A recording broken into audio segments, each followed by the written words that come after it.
শুভ মহালয়া বন্ধুরা, আজকে মহালয়া দেবী পক্ষের আগমন হয়ে গেছে। তো এটা গতকালকের ভিডিও। আজকেও নিরামিষ হবে, শুক্র শনি রবি 3 দিনই নিরামিষ।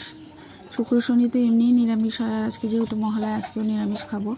তো একটু চাল গুঁড়ো করে নিয়েছিলাম, শুকনো চাল, দেখি বড়া করলে ওতে দেবো। আর ডালটা দেখো সিদ্ধ হয়ে গেছে, ওটা আমি আগে ফোড়ন দিয়ে নেব। তো তেলের মধ্যে দিয়ে দিয়েছি শুকনো লঙ্কা, তেজপাতা, আর দিলাম একটু জিরে। একটু ভেজে নেব, ভেজে নিয়ে তারপরে ডালটা দিয়ে দেবো। ভাজা হয়ে গেছে, এবার ডালটা আমি দিয়ে দেবো। আর এদিকে পনিরও আমার সেদ্ধ করা হয়ে গেছে। সেদ্ধ বলতে হালকা গরম জলে আমি করে নিয়ে আগে তারপরে পনিরটা করি, মানে আমি যেভাবে পনিরটা করি সেভাবেই তোমাদের সামনে আমি তুলে ধরি। তো ডালটা আমি নামিয়ে নিলাম। এবার একটু উপর থেকে সর্ষের তেল দিয়ে দেবো। দেখো উপর থেকে তেল দিয়ে ওটাকে আবার নাড়িয়ে দিলাম। এবার পনিরের জন্য দেখো সর্ষে, কাঁচা লঙ্কা, কাজু, আদা, কয়েকটা চিনাবাদাম পেস্ট করে নেব। আর এদিকে কড়াই গরম হয়ে গেছে, পনিরগুলো ভেজে নেব। পনিরে তো আগেই নুন হলুদ দেওয়া ছিল, তাই এখন আর দিলাম না। পরিমাণ মতোই নুন হলুদ দেওয়া আছে। আর সাদা সাদা লাগছে, ফোনের লাইটটা বেশি হয়ে গেছে, ক্যামেরাটা খুব একটা ভালো না। দেখো কিছুটা পনির ভাজা হয়ে গেছে, কিছুটা ভাজি। আর এই পনিরগুলো না কিছুটা পুরো পুড়ে গেছে। একজন এসেছিলেন, কথা বলছিলেন, আর সেই সময় পনিরগুলো এরকম হয়ে গেছে, বেশি পুড়ে গেছে। তো পনির ভাজা হয়ে গেছে, ওই তেলের মধ্যে কাঁচা লঙ্কা দিয়ে দিলাম, কালো জিরে, কাঁচা লঙ্কা, আর কয়েকটা কারি পাতা দিয়ে দিলাম। যদিও কারি পাতা দেয় না, তবু ইচ্ছা হলে আজকে মন চাইলেও দিলাম। এবার কেটে রাখা আলুগুলো দিয়ে দিলাম, ভালো করে ভেজে নেব আলুগুলো।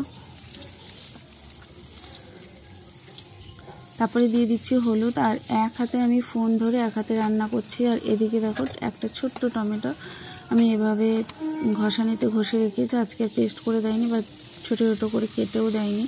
আর যে মশলাটা আমি করে নিয়েছিলাম সেই মশলাটা দিয়ে দিলাম। সর্ষে, কাজু বাদাম, কাঁচা লঙ্কা, আদা, আর কয়েকটা চিনাবাদাম দিয়ে মশলাটা আমি ভালো করে এবার কষিয়ে নেব। একটু কাশ্মীরি লঙ্কার গুঁড়ো দিয়ে দিলাম, বেশি দেবো না, যদিও ছিল না, সামান্য ছিল, অল্প দিয়ে দিলাম। আর পরিমাণ মতো নুন দিলাম। আর যে টমেটোটা আমি করে রেখেছিলাম পেস্ট, সেটা দিয়ে দিলাম। সব একবারে দিয়ে এবার আস্তে আস্তে এটা কষিয়ে নেব। দেখো কষানো হয়ে গেছে। এবার পনিরগুলো আমি হাত দিয়ে দিয়েছি, কারণ কয়েকটা পনির রেখে দেবো। ছেলে ভাজা পনির খেতে ভালোবাসে, পনির খুব ভালোবাসে। দেখ পুরো কষানো হয়ে গেছে মশলাটা আমার। এবার জল দিয়ে দেবো। জলটা বেশি দেবো না, যেহেতু ডাল হয়েছে, বেশি পরিমাণে জল দেবো না, একটু মাখা মাখা হবে। আলুটাও সেদ্ধ হয়ে গেছে, এবার একটা আলু ভেঙে দিচ্ছি, নামিয়ে নেব। এবার দেখো পনিরটা পুরো রেডি হয়ে গেছে আমার। আর এদিকে ভাত বসিয়ে দিচ্ছি। এবার দেখো কুমড়োর বড়া করে নেব। কুমড়োর মধ্যে নুন, হলুদ, একটু গোলমরিচ গুঁড়ো দিয়ে মাখিয়ে নিচ্ছি, ভালো করে মাখিয়ে নিলাম।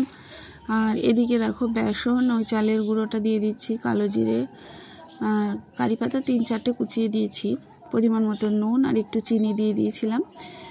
ভালো করে মিশিয়ে নিয়েছি। এবার যে কুমড়োটা নুন হলুদ মাখানো ছিল সেটা এক এক করে এর মধ্যে মিশিয়ে আমি দিয়ে দিচ্ছি তেলের উপরে। সত্যি খেতে খুব ভালো হয়েছিল, বেশ মচমচে হয়েছিল।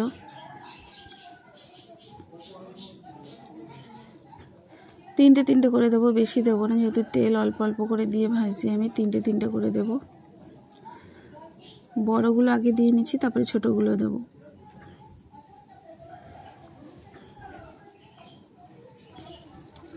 দেখো হয়ে গেছে, এক পিঠ হয়ে গেছে, আর এক পিঠে আমি উল্টে দিলাম।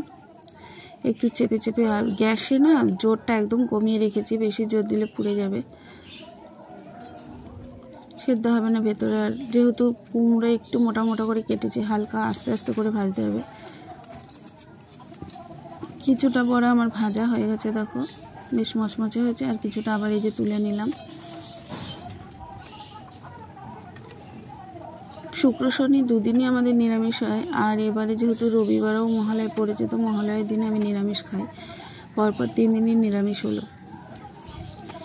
দেখো এ কটা আছে, আমি এ কটাও ভেজে নিই আস্তে আস্তে করে। একটু তেল দিতে হবে, তেলটা কম হয়ে গেছে।